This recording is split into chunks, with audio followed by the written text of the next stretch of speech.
Let's read a psalm a day. Today we are on Psalm 2, which is titled The Messiah's Triumph and Kingdom. Let's go. Why do the nations rage and the people plot a vain thing?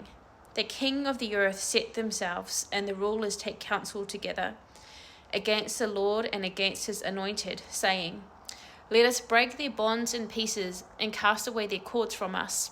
He who sits in the heavens shall laugh. The Lord shall hold them in derision. Then he shall speak to them in his wrath and distress them in his deep displeasure. Yet I have set my king on my holy hill of Zion. I will declare the decree. The Lord has said to me, You are my son. Today I have begotten you. Ask of me, and I will give you the nations for your inheritance, and the ends of the earth for your possession. You shall break them with a rod of iron. You shall dash them to pieces like a potter's vessel. Now therefore, be wise, O kings. Be instructed, you judges of the earth. Serve the Lord with fear, and rejoice with trembling. Kiss the Son, lest he be angry, and you perish in the way, when his wrath is kindled but a little. Blessed are all those who put their trust in him.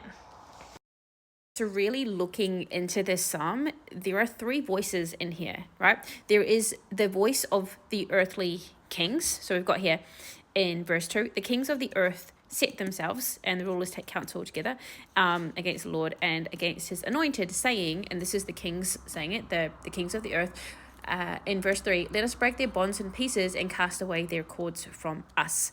And then we have the voice of the Lord that comes in, right? So he who sits in the heavens shall laugh. So basically the Lord is up there laughing at these earthly kings like, you don't know what you're up to.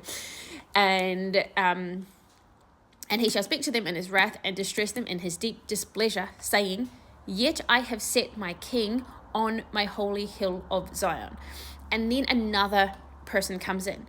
There's a third person that comes in, which is Jesus. Going from verse 7 to verse 9 is Jesus coming in and saying, well, the son, he is the son, right? He is the anointed king that God anointed.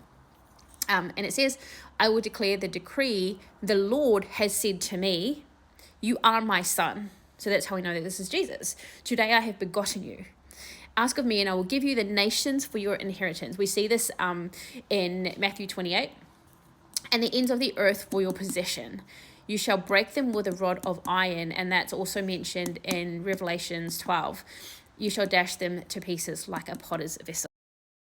And then we go into verses 10 to 12, which is the kings of the earth again, who are basically repenting, who have basically come back in after all of this has been said by the Lord and by Jesus, and realize that they are not the ones, and that they need to serve the Lord with fear and rejoice with trembling. So that is them like repenting of their sins and of them trying to be the kings of the earth when, they're just earthly kings. They're not the anointed, appointed king of all of us.